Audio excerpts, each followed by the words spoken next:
Internationally renowned cellist Denis Brott is familiar to our viewers as the artistic director of the Montreal Chamber Music Festival.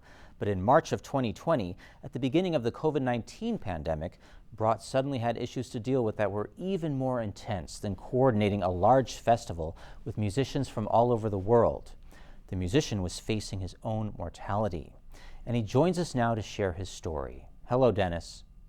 Hi, Paul. How are you? I'm doing well, and I'm very glad you are doing well because it sounds like we could have lost you. You had one of the earliest cases of COVID requiring hospitalization in Montreal. Is that correct?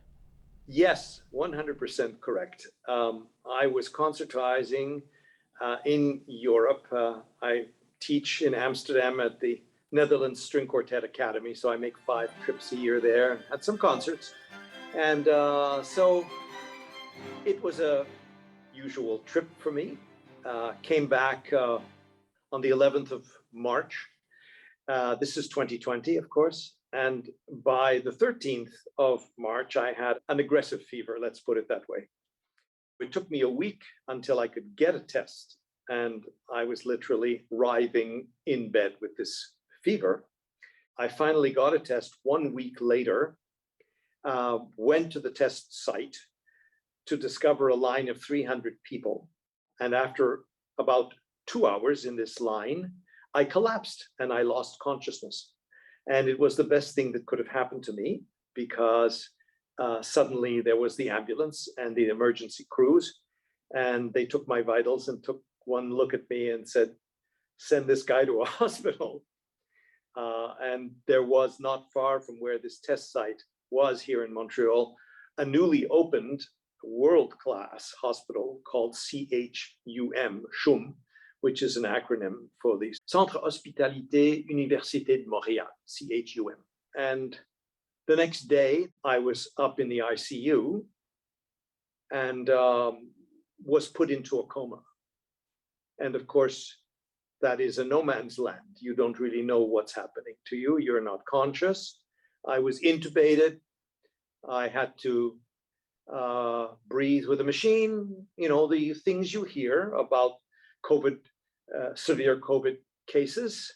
And aside from having so-called COVID lung, where my lungs were literally white and my oxygenation was down into the low 70s, high 60s, a danger zone for life, put it that way.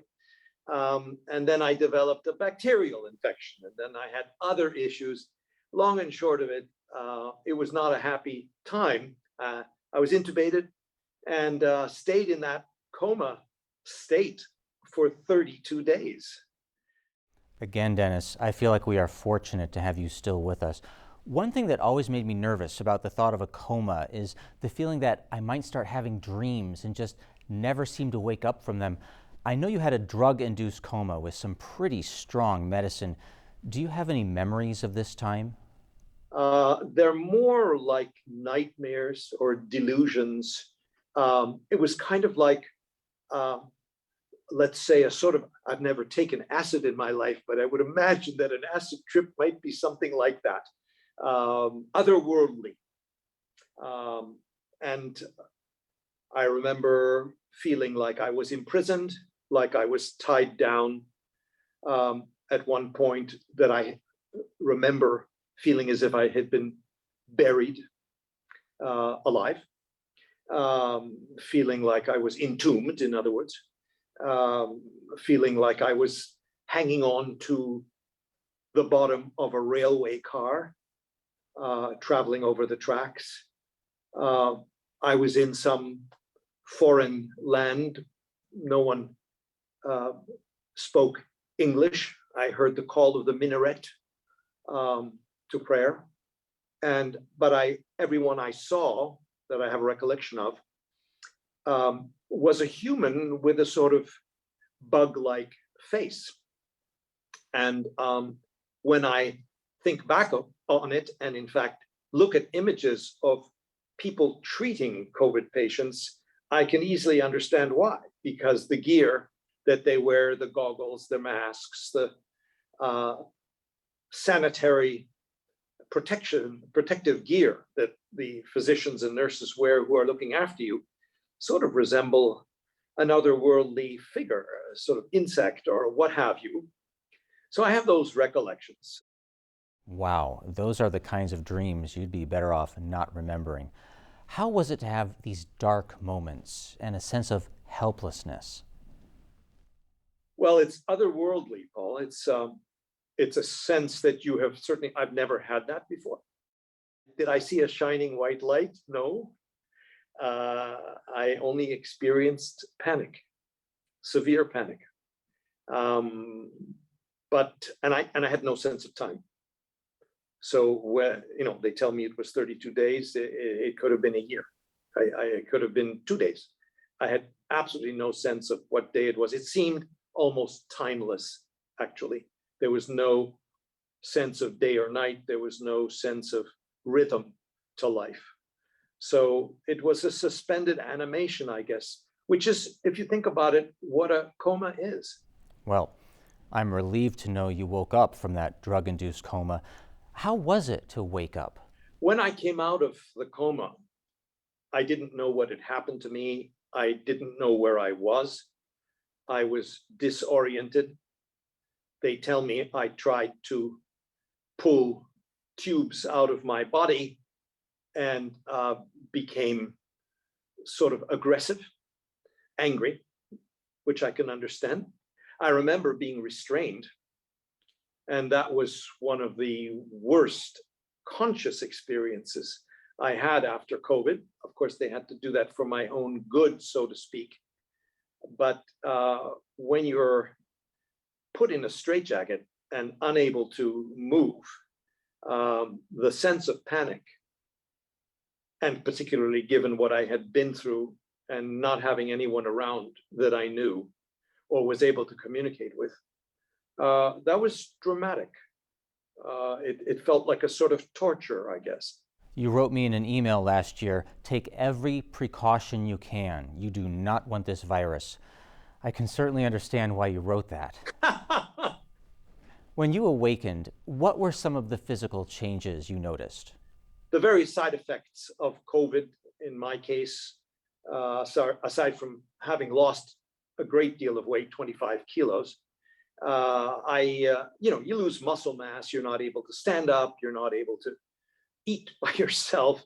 You're on a feeding tube. All of these rather dark elements of being severely ill, I became conscious of. And of course, I was alone. And the sense of loneliness, the sense of being unable to communicate with anybody I knew. I also had all kinds of conditions like trembling, and I was not able even to hold a phone or let alone dial a number or whatever. It was quite severe, Paul. And I stayed in hospital 45 days. I had a wonderful team of doctors and nurses and rehab people to whom I am extremely grateful. And I got home on May 4th, 45 days later, with a walker and feeling like I had aged, 20 or 30 years, like an old man, basically. And I couldn't do anything on my own. Fortunately, my son, Joshua, who lives in Toronto, came to live with me and literally nursed me back. They wanted to put me in a rehab center, and I was adamant about not going to a rehab center. Thank God. And the rest is a long, long voyage of rehabilitation.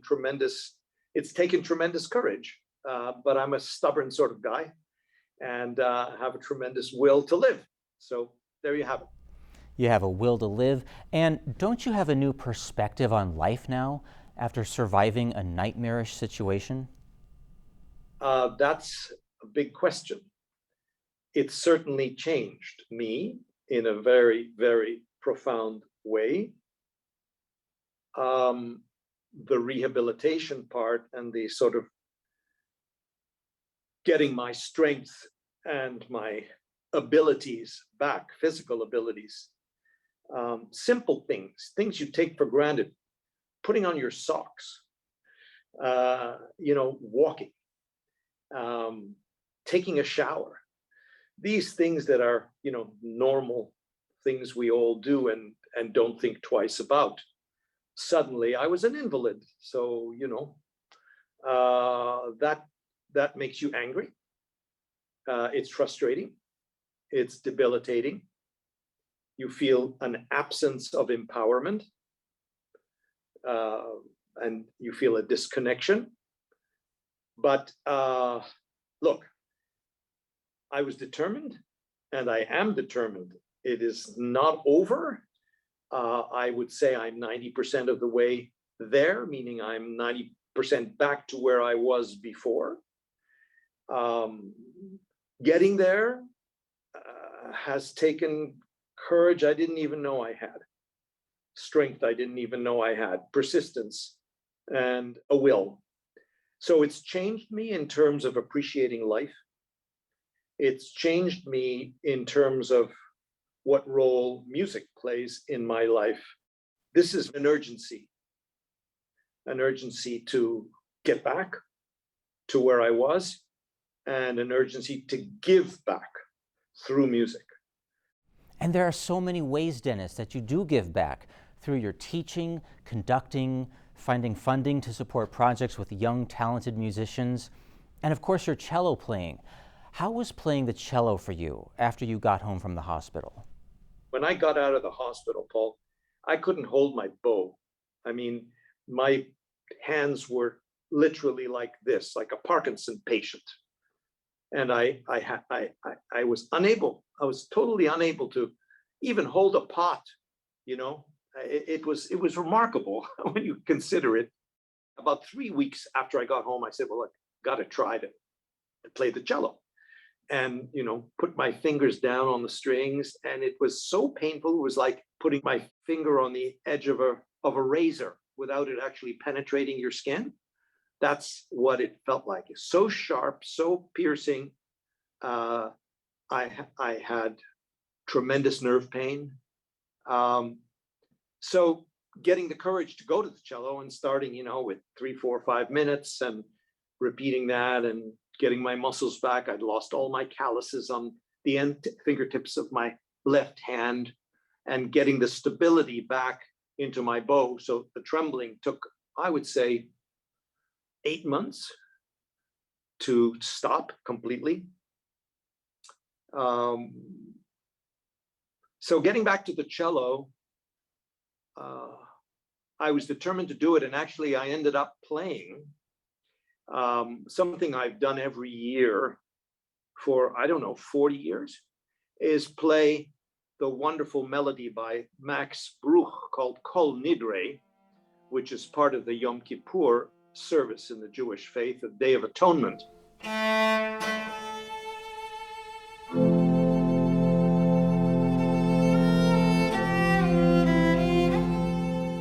And so I played in a Reform synagogue with an organ, this piece by Max Bruch here in Montreal, the Temple Emmanuel, for, I haven't counted, but it's well over 40 years.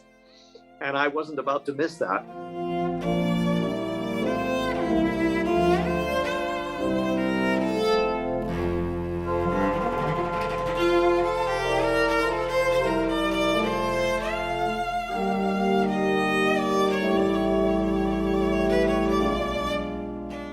So I set that as my goal. So between June and September, end of September, I had that focal point to get to. And I managed to do it. God knows how. And this year you also managed to resume the Montreal Chamber Music Festival, which you founded 26 years ago. The events were canceled last year and were postponed this year, but currently you're celebrating the 26th season with both online elements and in-person concerts at the Salle Bourgie of the Montreal Museum of Fine Arts. I know there's something very special on December 6th. December 6th is an interesting program because we have a new transcription of Bernstein's West Side Story for 2 pianos and 2 pianists. And we have a very distinguished Canadian team with Wani Song and David Jalbert. And it's basically a transcription that Bernstein made himself, but we added the percussion parts from the orchestral version. So there'll not only be two pianists on stage, but there'll be the two principal percussionists of the Montreal Symphony. And then the next night, the great American pianist, Emmanuel Axe, is doing a program of all Chopin. And he is, one of the great performers before the public today. So I'm really excited about those two programs. They both sound exquisite. I feel very grateful, Denis, that you're giving people hope by telling your story and reminding us not to take our health for granted and not to take music for granted either. Well, Paul, if sharing this story helps others have courage and realize that there are people who survive, even though I'm in a sort of 20 percentile category, but there are people who survive. And I feel it's sort of my obligation. I think it's important we share and we reach out to each other. And there is no better time than now to discover the joys of what music has to offer you and how it can change your life. Yes. Thank you, Denis. Thanks, Paul. I look forward to seeing you soon. Come up to a concert. That would be very nice. For in-person chamber music events, proof of vaccination is required, plus mask wearing during the performance. To learn more about the 26th Montreal Chamber Music Festival, head to festivalmontreal.org. And to learn more about Denis Brott and his experience with COVID-19, go to his website, denisbrottmusic.com. That's where you'll also find a variety of videos he's coordinated in support of young musicians. Spotlight is supported by the Glenn and Carol Pearsall Adirondack Foundation, dedicated to improving the quality of life for year-round residents of the Adirondack Park.